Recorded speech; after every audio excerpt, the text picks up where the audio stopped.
Hi, this is JJ from Once.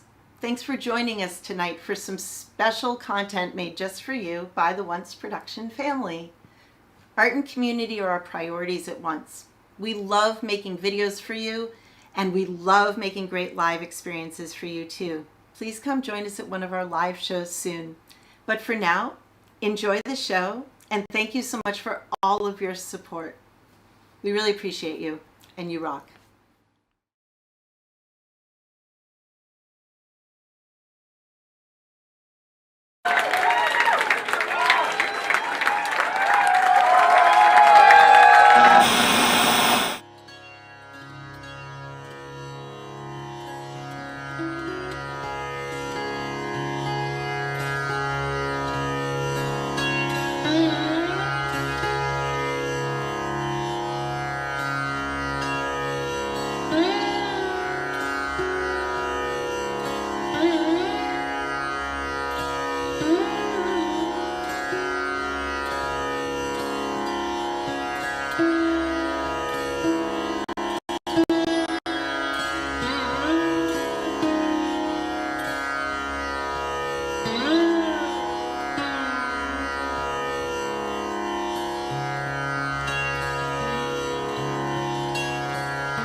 says in heaven, sitting down.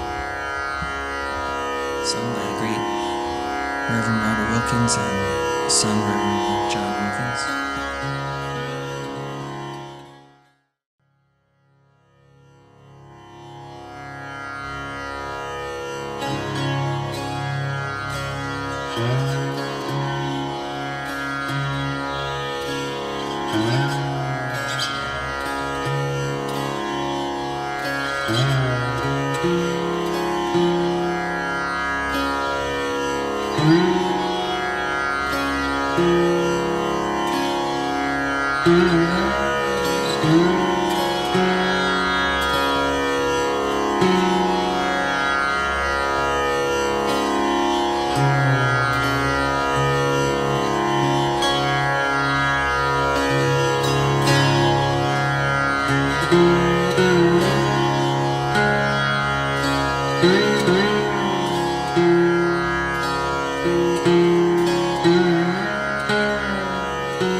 You got to move, child. You got to move. 'Cause when the Lord,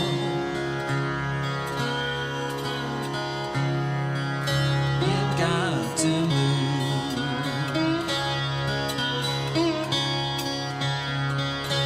You may be high, you may be low. You may be rich, child, you may be poor, but when the Lord get ready, you got to move.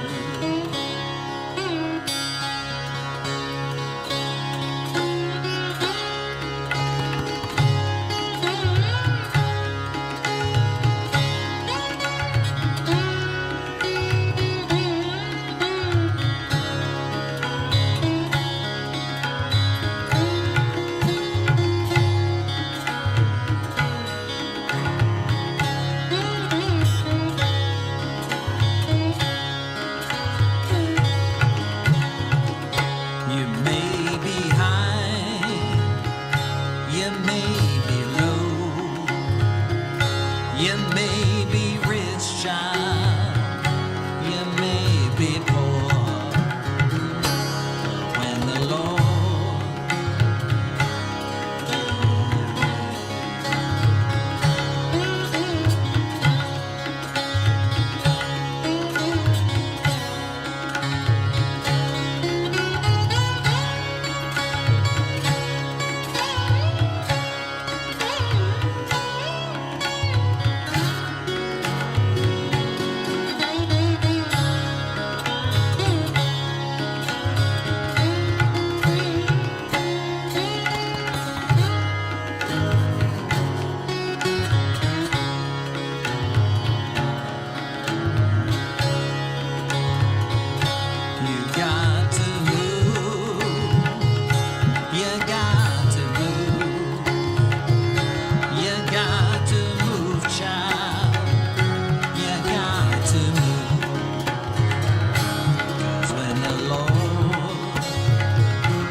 music from Mississippi and musicians from Mississippi ever since I was a kid.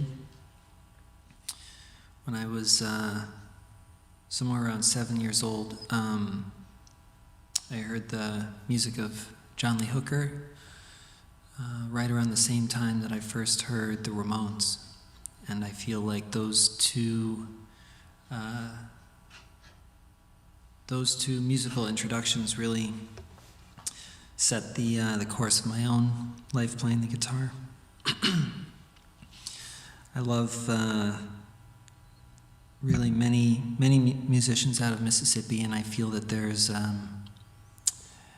strong kinship between punk rock and Delta blues and hill country blues and Bentonia blues. And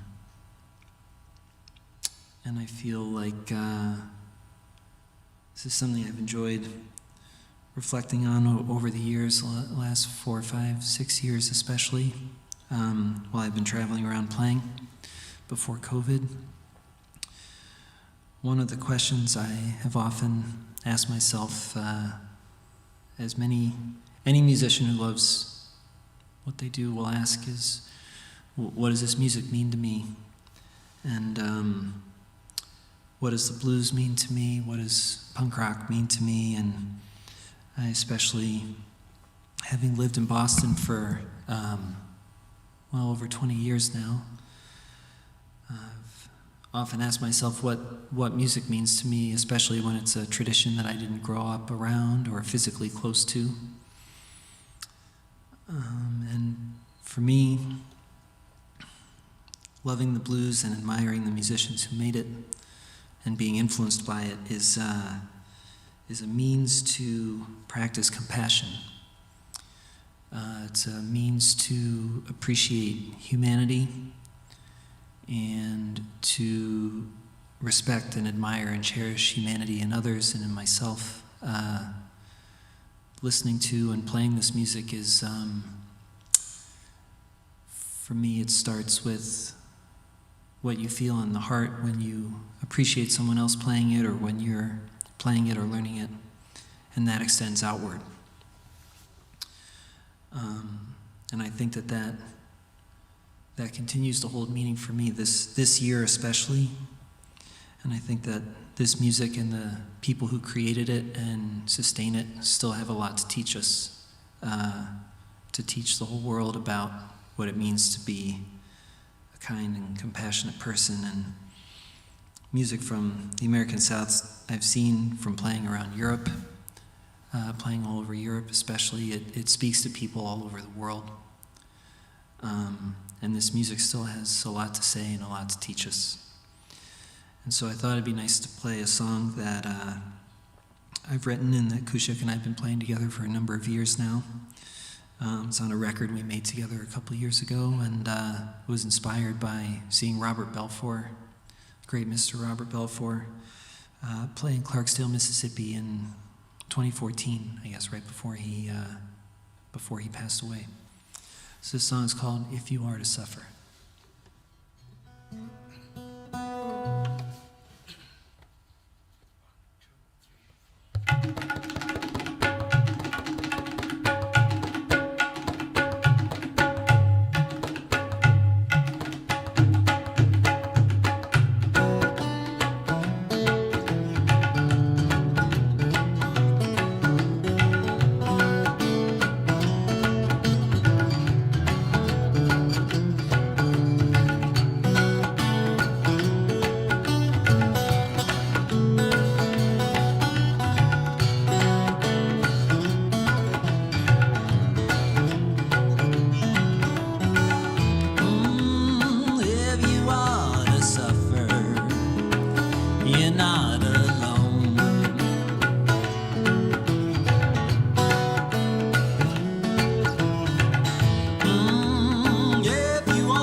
makes it on their own.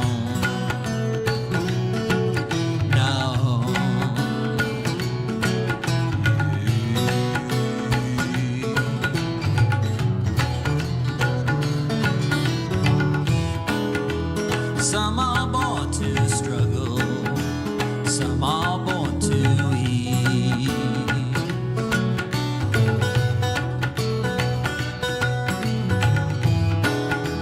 Some are born to wealth, some to poverty.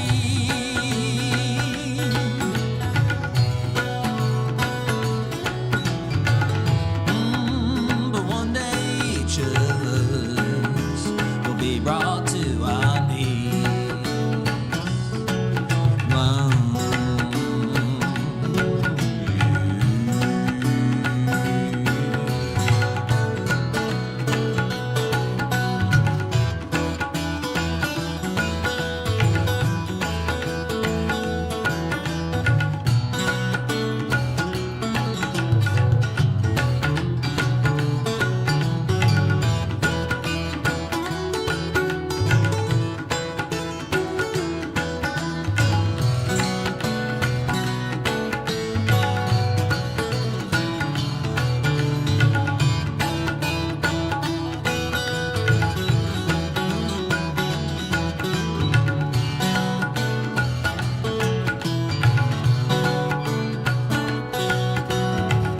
Well, sister, I am listening.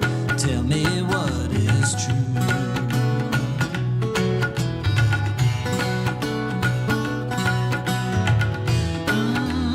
Brother, I'm listening to learn what I can do.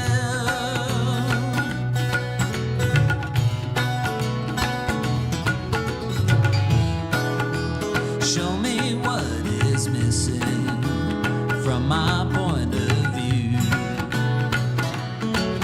Wow.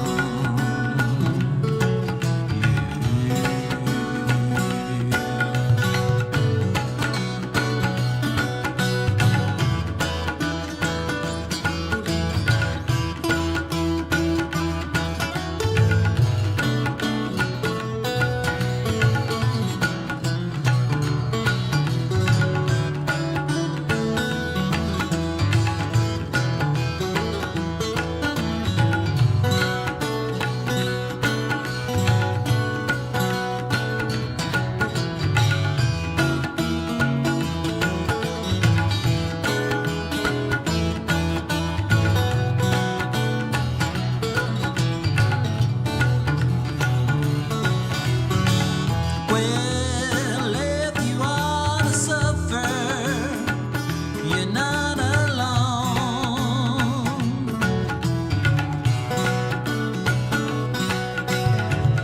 Ooh, if you wanna suffer, you're not alone.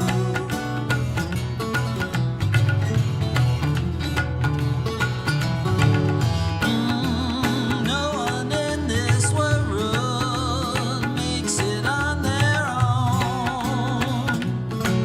No.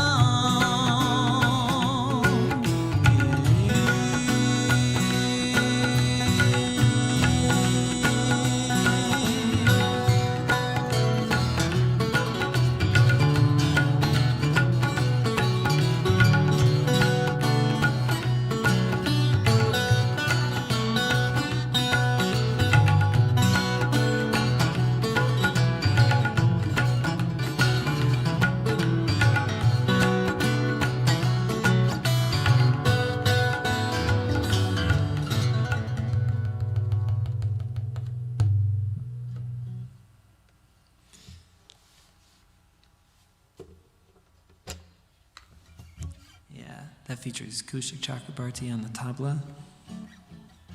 A beautiful intro. Okay, this one is called Slow Down, inspired by Jimmy Duck Holmes out of Bentonia.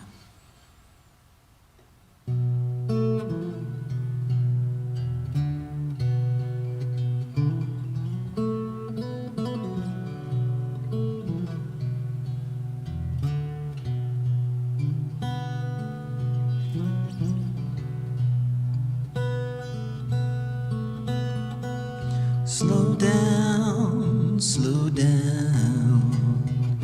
You're going too fast.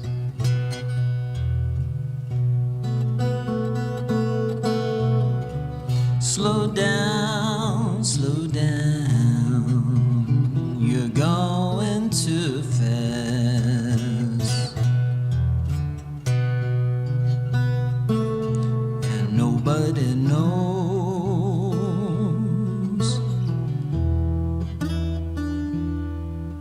which day gonna be your last.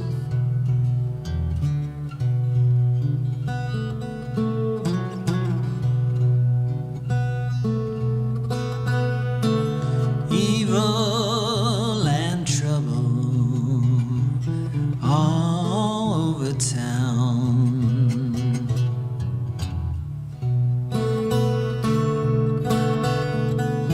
Evil and trouble all over town. I'm finally free.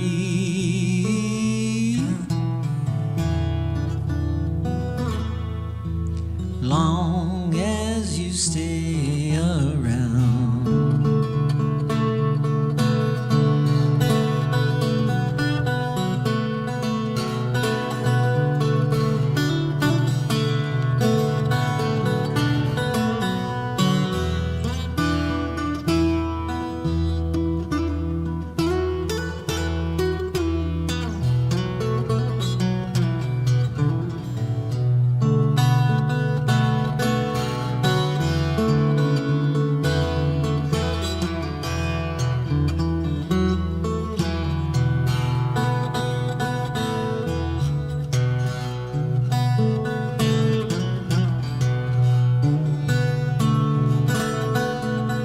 Slow down, slow down. You're going too fast.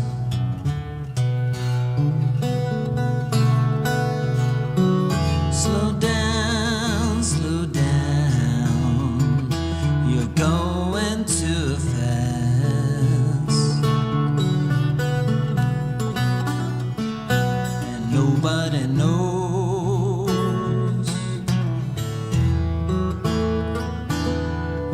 which day gon' be your last.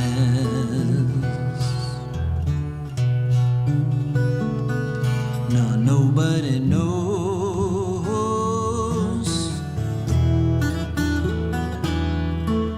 which day on earth gonna be your last.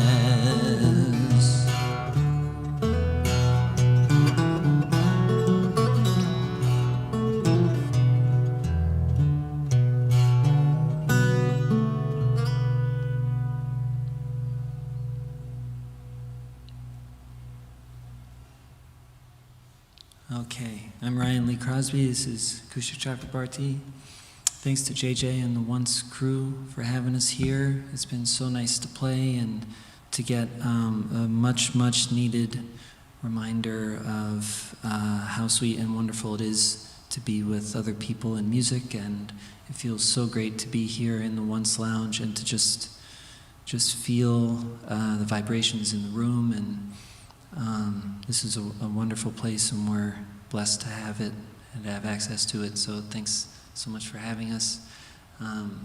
Thanks for being with us, and be well, everybody.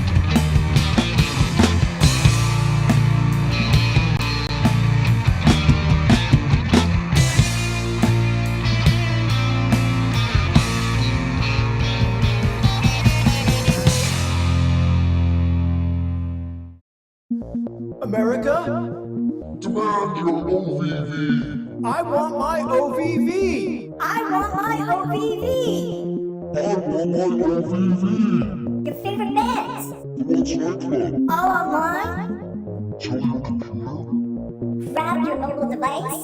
Don't. I want my OVV! My name is Anjimali, and Once is one of my favorite venues ever. I think the first time I came here was like 2012 with a bunch of kids from Boston University. So this place has a very special place in my heart. Follow hashtag Save Our Stages to find out how you can help save important, awesome, independent venues like Once. So we're Once Somerville. We have an online store. It's called Shopperville. Get it? It's a pretty cool place. You can find our t-shirts, our bumper stickers, which, by the way, say Once Army, smashing the patriarchy since 2015. So you know you want people to be seeing that. Check out Once Shopperville. You can find the link in all of our socials. Please buy something. It helps us, makes you look cool. You rock.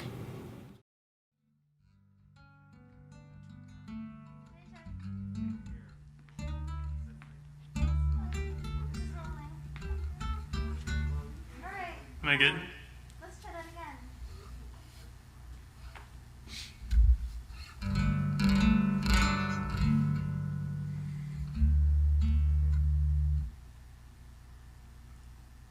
Should I start? Thumbs up? Cool. Hello, Internet. I'm Daniel. My moniker is Lake St. Daniel, and I'm going to play a song that I wrote before the pandemic that has become more true as it's gone on. It's called Silver or Bronze. I've never had to think all this out. That's not to say that it came naturally. It's more like I've just stuck around way too long to ever quit now. Clear my voice so I can speak without the years and sunk cost fallacy. While I know that it's not fair to view the past through present eyes, and I'm sure there were some moments I'll remember half my life. See, I'm not too good with numbers, can't help feeling past my prime, but it's sure a decent way to pass the time. Now I wonder what my friends are all up to. I still see them on the internet, just enough so we forget that we haven't been in the same room since around this time a year ago. By next year we'll all be old and start to build our families in our own separate homes. We'll keep living in the moment, even though the moment's gone. If our younger years were golden, these ones silver or bronze, either way they go too fast and take too long. Either way they go by fast. So maybe you'll slow down and actually live in my hometown. But if where I thought I'd be wasn't much more than a dream, then what's the point of ever losing sleep?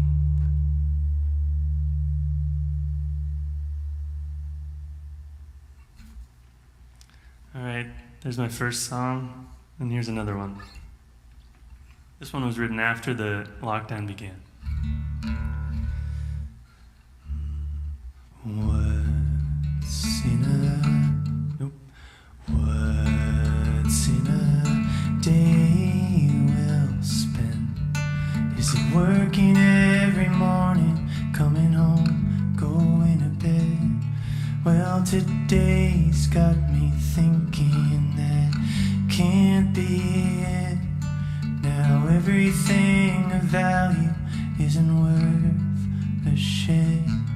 I'm not losing faith, 'cause I started out with none, like leaving at the end, right before the credits run. Am I holding out for something or someone? I'll keep waiting for the future till the present catches up. What's in a year or so? Why is it the better time you have, the faster it'll go?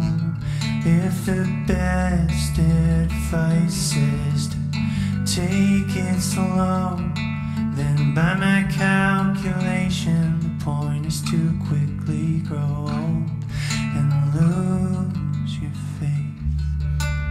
Start back at square one, be looking for the credits before the movie's even done.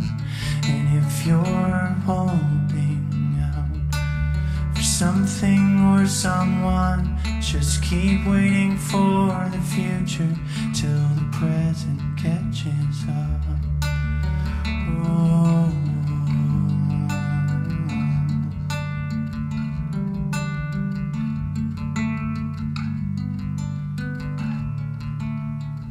I told you the world feels smaller now.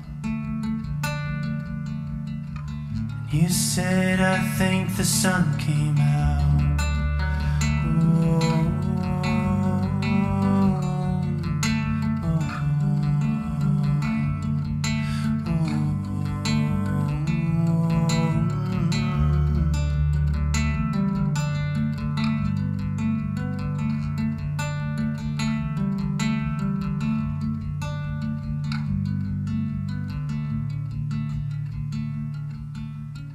what's in a life well lived?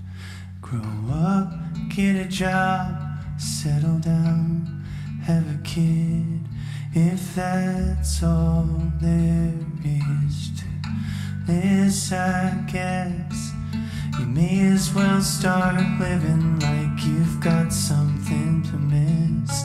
It's a twist of fate, not a simple one, that at the very end, when the final credits run and you're looking back, seeing all you haven't done, then you probably spent your whole life wondering, when will the good part come?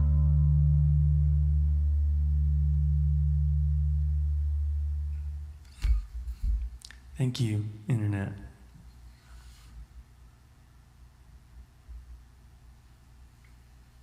Looking at my short set list.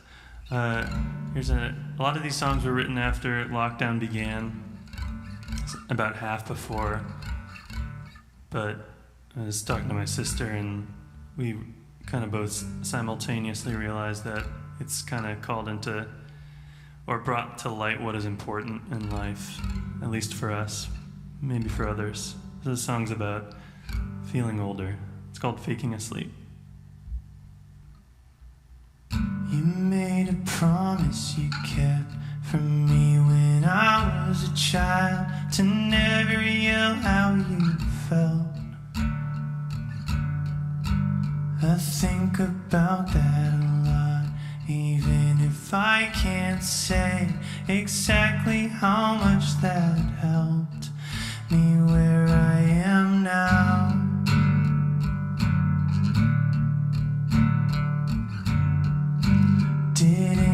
appreciate anything that I had as a kid, wasting my youth being young. Did my childhood end when I realized it was not really there till it's gone? Suddenly I find I am now the same age as my mother. When she had my sister, I always thought I would do the same when I got older. Now I'm older.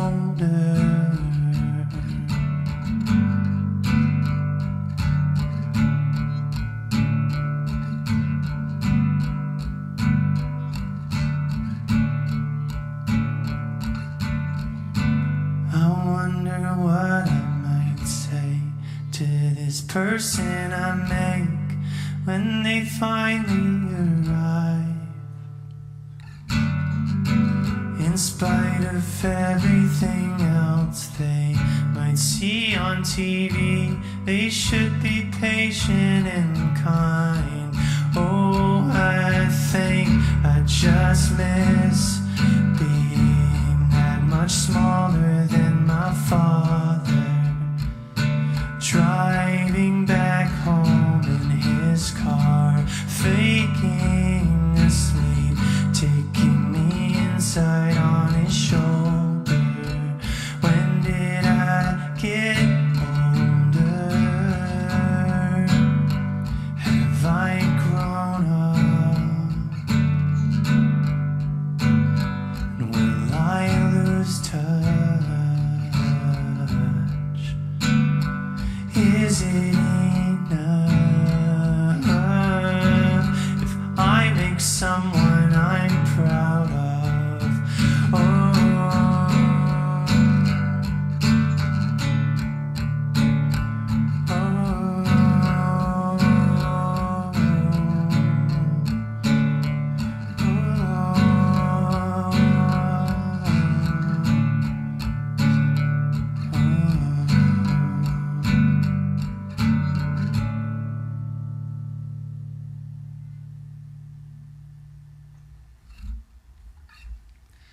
all right.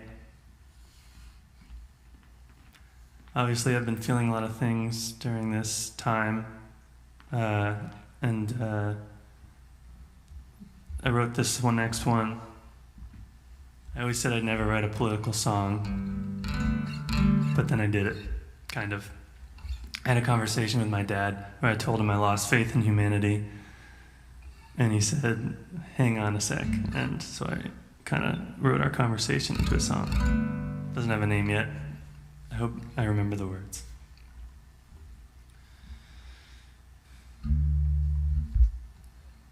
Last week I told my father, lost faith in humankind. If people won't be decent, why hope that they'll be nice? Not being pessimistic or looking for dark skies, just think we could do better. I guess is I won't see it in my lifetime. I've always had the upper hand, but that never made me a better man. Now I'm overcome by what I can't do. Remember that it's worse to give up than to lose.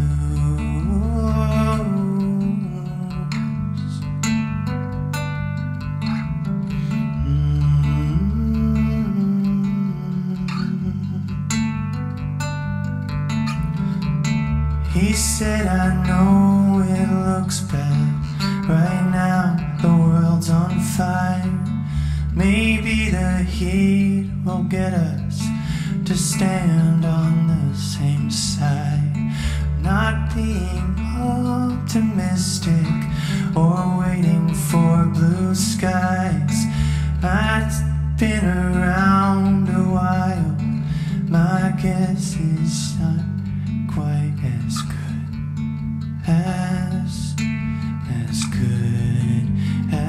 as mine.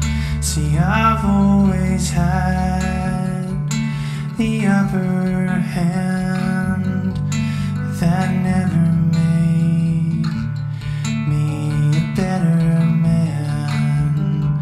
When you're overcome by what you can't do, remember that it's worse to give up than to lose.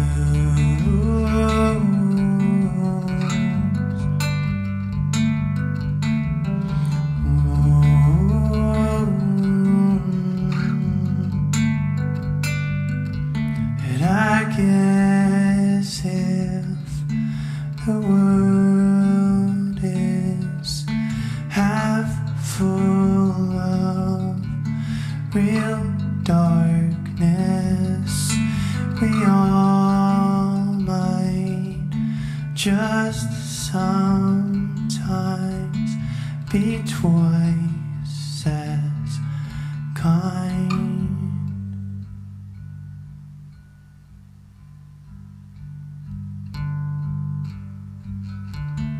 These glasses look familiar, too small now for my eyes. And though an old prescription, they sure make things look nice. I'll keep them in my pocket for days not quite as bright. The sky's a different color, pink, red, and purple. I guess it might be alright this time. But I've always had the upper hand, but that never made me a better man. When I'm overcome what I can't do, remember that it's worse to give up than to lose.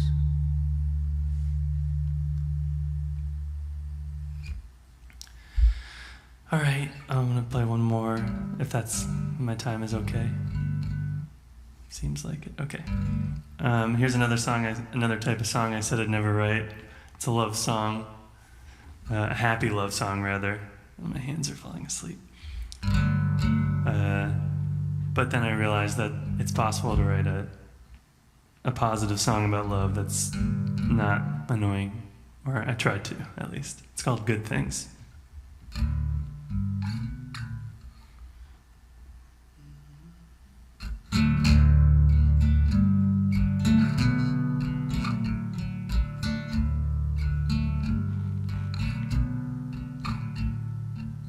So can I say something I haven't said?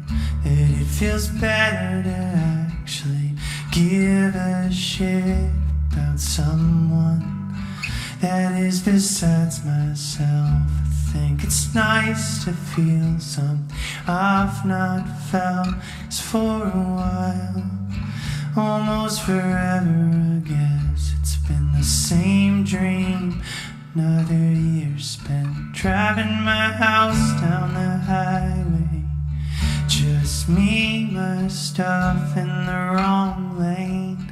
Not a metaphor, I really need to explain. Like sun on a sunny day, we felt the same, but never at the same time. 3 years for a first date. We've got contradicting signs, but that stuff's made up anyway.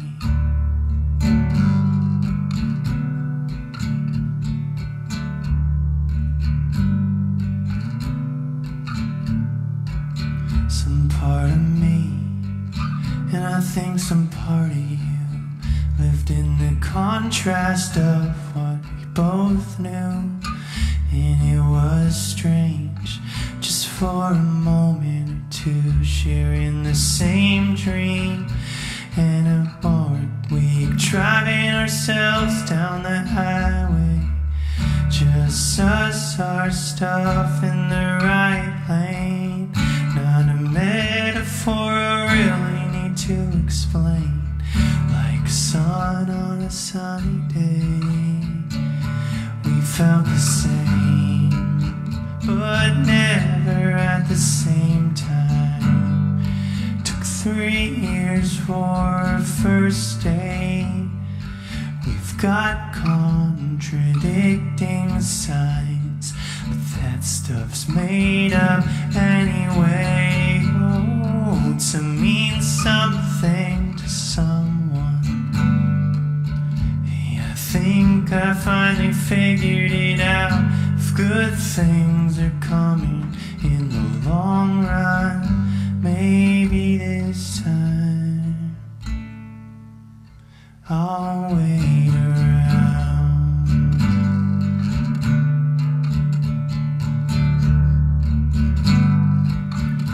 I'll wait around.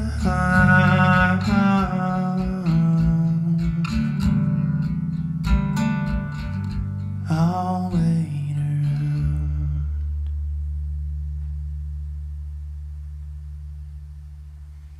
All right, that's it for me. I'm Lake St. Daniel, aka Daniel. And thanks so much to Once for everything. I don't know how else to say it. It's kind of emotional being up here, but I'm on Lexapro, so I'm not going to cry. But yeah, for real. It's been great, and it'll hopefully open up somewhere even better. Yeah, that's all. Good night.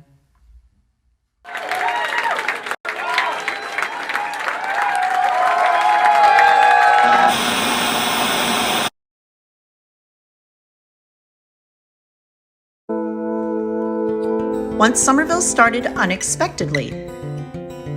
In 2014, my locavore catering company, Cuisine en Locale, rented an old event space with a kitchen. It was early in winter. We discovered by accident that our ballroom and lounge both have great sound, and we started booking pop-up performances. One-night creative events, aka Once.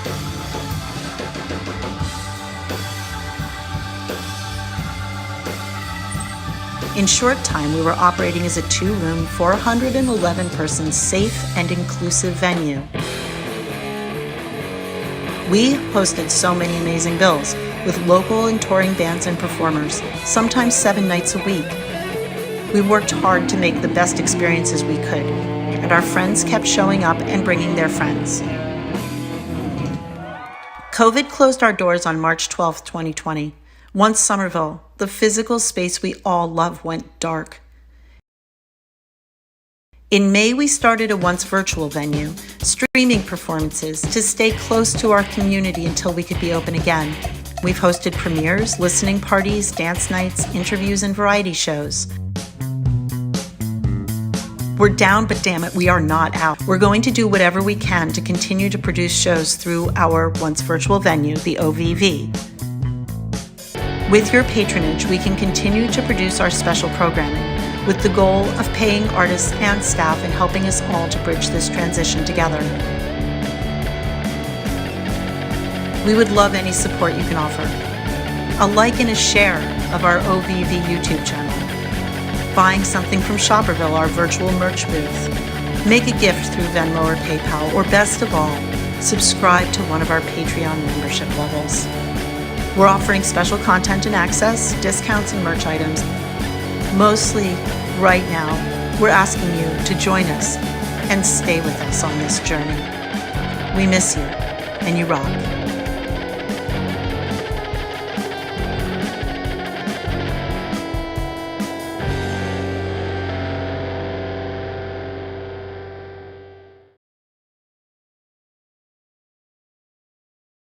Hey everybody, we're Pine, and you're watching Once Virtual Venue.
All right. Well, that was pretty incredible.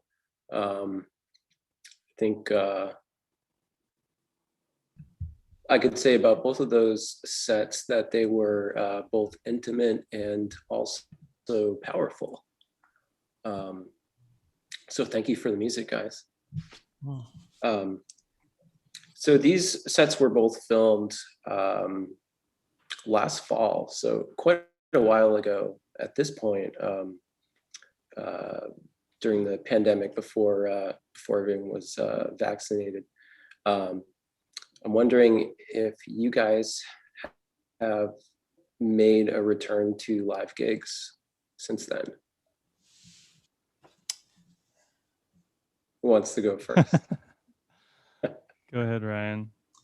Well, yeah, I've played a couple of things. Not in Boston yet, but I played at the Bentonia Blues Festival in June, and then I played a house concert in Atlanta on that same trip. And that's really all I've done this year in person. So Since a before the lockdown. couple of out-of-state gigs. Mm-hmm. Did things feel relatively safe as compared to here in Massachusetts in those? Yeah, I mean, I think we were out right in that kind of sweet spot where I hadn't heard anything about the variant, about the Delta variant. And when I played in Bentonia, it was outside. Yeah, so that felt okay. And then the house concert I played too also felt, like it was handled in a way that felt safe. Yeah, and those are the only shows that I've played, but they were, it really caught me by surprise how good it felt to get to see some people and to get to play and everything that comes with that. Yeah, especially after so long of us all being isolated from each other. Mm-hmm. What about you, Daniel? I don't have any shows booked as my solo act, but I play in a band called Future Teens, and we have a few outdoor shows coming up, including tomorrow at the Once Boynton Yards outdoor venue. Shout out. I'm very excited. This will be my first like venue-ish show that I've played. We played at a college that was outdoors. And then I played a couple backyard shows, but besides that, this is the first loud show I'll get to play, so I'm excited. Awesome. I'm excited as well. I noticed I was checking out your full-length album earlier today, looking at some of the lyrics, and the the lead off track on that, Be Here Now, you start things off with, I've got my own goddamn song stuck in my own fucking head. Makes me feel like a loser. I think I'm okay with that. I think that's something a lot of people who write songs can relate to. And Yeah. I was wondering, like, how do you know when, how do you know that the song that you've got stuck in your head is actually good or not? And I don't know if maybe everyone's like this, but I can get anything stuck in my head. I can get like a phrase stuck in my head, a word, a quote. But often when I'm writing new music, the song I'm referring to in that song is actually a Future Teen song. And I don't know, it just feels, there's sort of like it's like a masturbatory feeling to having your own song stuck in your head. It just feels like, I mean, but not even in a good way, not in a good way, like in a bad way. But I don't know if it means it's good or not, but I think bad songs can be catchy too. So, and that makes them kind of fun. So I don't know. I don't know if I have any wisdom about it, but it happens all the time to me. Ryan, do you are you familiar with that experience as well? I mean, if I'm working on a song, sure, it's bound to get stuck in my head. I try not to worry or think too much about whether or not it's good. I try to keep what is for me like a healthy detachment from, whatever I'm working on, all the way through to the end, and that works for me, I guess. Because sometimes I found things that I get most excited about when they're finished. I've finished things that I felt really good about that maybe resonate, but maybe don't resonate as much as other things that I've worked on, that it just feels like it's never in my control. So I just do my best to show up with whatever I'm working on. You mentioned in the notes for your first album, Busker on the Broad Highway, that you said blues is the gateway to the divine kingdom, as opposed to the old cliche of it being the devil's music. Mm-hmm. Yeah, blues and Hindustani ragas are not the most common kind of combination of things that you hear, but from my limited understanding of that music, it's spirituality is integral. And I was wondering how do you see those two art forms relating to each other? I mean, for me, it's just it's just a heart and soul resonance. Although, what I've and my interest in them. Well, I guess what I could say, if you were to put it into musical terms, I recognize there are aspects of the kinds of blues that I'm inspired by, and then Hindustani classical music, in that, both styles of music tend, well, in Indian classical music, there's really just a single chord. There's, the drone provided by the tampura. And in a lot of the blues that I like as well, oftentimes, especially Bentonia style blues, there are few chord changes, if any. And so I see overlap there. I think that there is an effect. Can you see my dog here? She's getting comfortable. Yeah. There's there's an effect that happens when there are no chord changes, which is that, it can center the mind. And I think that feeling, that longing to be centered and grounded, and that, that experience of a grounding resonance shows up for me in both music from Mississippi and in music from North India too. And certainly, yeah, the spiritual component of it is part of all of that music. Wow. And yeah, I have to say that for two people, the sound is incredibly full and rich. Mm. How did you come across the Indian slide guitar? I heard well, it's funny. I heard a Michael Chapman record where he played just like one phrase that made me. I don't even think he was playing slide guitar, and it just kind of was like one of those moments where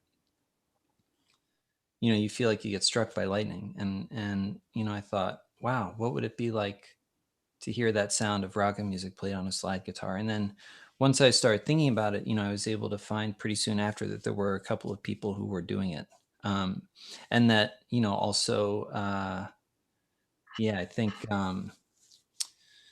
probably the first place I started to hear it was maybe Max Oakes. I think they had a Tacoma Records compilation where they were like, Max Oakes, I think, was playing a little bit of a raga inspired thing on guitar, but then Booker White had a song on there.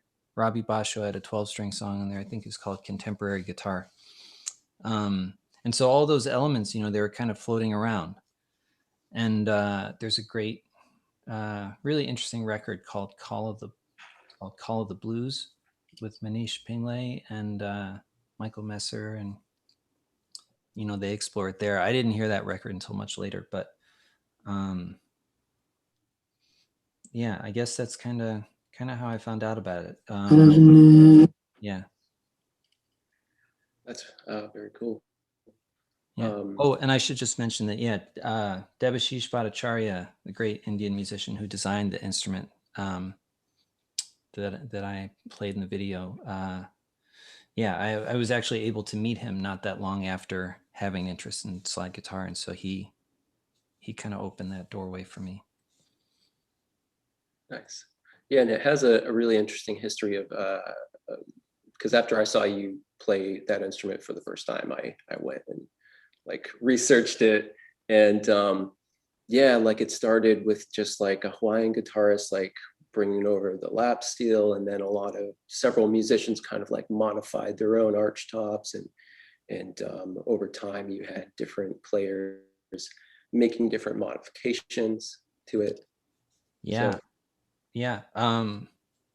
I know I'm talking a lot. I'll just say very quickly. I think maybe you saw Tal Moy came over from Hawaii, and then Brijbhushan Kabra, I think, was the first musician to modify it, and he was Debashish Bhattacharya's guru. So it kind of filtered down that way, and the guitar I have, Debashish designed. That's awesome. Yeah. Daniel, looking through your lyrics, I see some recurring themes of like sort of reflecting on, am I living my life to the fullest, or even being a musician, like, what am I doing? Like, what do I have to show for this? Is it all worth it? What keeps you going? Good question. Let me know if you find something out. I think it isn't. It's a bit of a cliche, I think, but it doesn't feel most days like music is a choice. It's just a integral part of my life, and I think writing this album helped me realize that I get to choose what part of my life I want it to be. It doesn't have to control my life or dictate how I live it. And that was a big realization, because I think I always thought that any less than all consuming was sort of a giving up or like a compromise. And it took me until probably when I was 30, when I started, I'm 32 now, when I was 30 and I started writing these songs to work through some of those thoughts. That's really powerful. I've noticed, like, over this pandemic, a lot of people saying things like, you survived this pandemic, like that's enough, or like, just getting through the day is enough. Like, don't feel like you need to,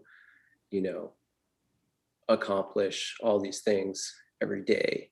And I kind of feel like maybe there's a middle ground between, just because you don't want to make excuses like, oh, I had a long day, I'm just gonna veg and that's fine, because then you never get anything done. But then you also do need to know when to step back and cut yourself some slack.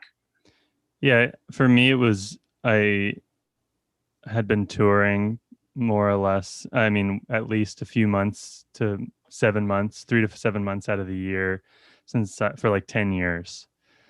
And so when the pandemic began, it was the first time I was like really home. I couldn't keep myself busy. I couldn't ignore my mental health. I couldn't ignore my bills and, other dreams or desires anymore. So it was kind of a reckoning for me, for sure. And a lot of positives in my life came out of it. Obviously, it's been an extremely painful time overall, but I don't know. Sometimes that's the way it goes. You mentioned a couple of times in your set, like you said, I'd never thought I'd write a political song, but here we are. And then again with the love song, are there still types or genres of songs that you feel a little wary of getting into?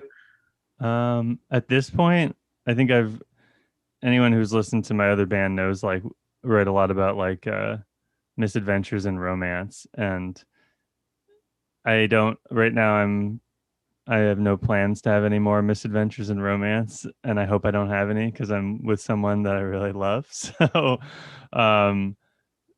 that's the only kind of song I hope I don't write. I mean, unless it's like, I guess, like in retrospect sort of song.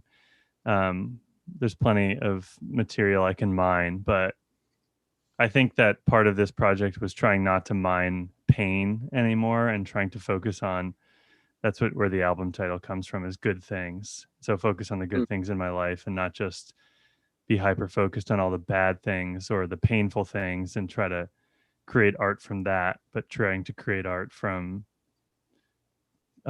nostalgia or sentimentality or fear, or, like other emotions, I guess. That was the goal. Very cool. So what's next on the horizon for both of you guys? I'll start with you, Ryan. Well, I have a couple of things I'm working on. I have a record that's gonna come out next year that I recorded in Memphis with Bruce Watson, and doing all the things to start to get ready for that. It should be out in the spring, and if all goes well, I'll be going back down to Bentonia and to Memphis in September and October to play with Jimmy Duck Holmes. Cool. Yeah. Daniel, what do you got going on? My goal was, when the pandemic began, or after I put out this record with my solo music, the goal was to write a Future Teens record and another Lake St. Daniel record before touring began in earnest. And I don't know about touring beginning in earnest, but we're finished writing the Future Teens record, and I'm 8 out of 10 songs for Lake St. Daniel. So I feel pretty happy about the goals. So I'm planning on recording with both bands and putting out music at some point. Put out some covers in the meantime. Maybe we'll see. I think you might have some time to make that happen. I know. Touring really picks up again. Yeah, unfortunately, that's the case, it seems. Yeah. Well, I'm definitely looking forward to your show with Future Teens tomorrow night. And Ryan, I'm looking forward to seeing you perform live again and hearing what you do next musically. Yeah. Thanks, Steve. Thank you. Yeah, thank you all. Yeah, so thank you both for joining us. And it was really cool to see those 2 sets that we filmed back in almost a year ago at this point. Mm-hmm. Yeah. Yeah, thanks to everyone for doing such a wonderful job with the production. Just sounded and looked so good. It was really sweet to see. I feel the same. Right. Means a lot to hear it from you guys. All right. I think we'll wrap this up.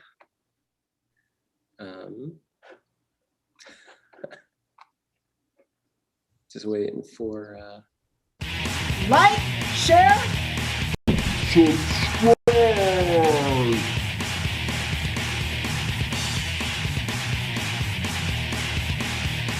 Subscribe.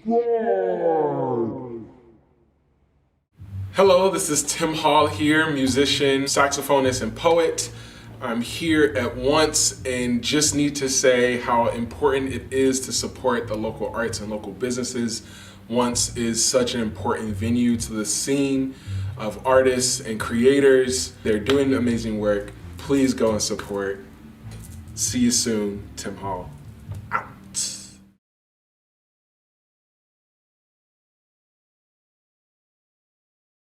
OVV.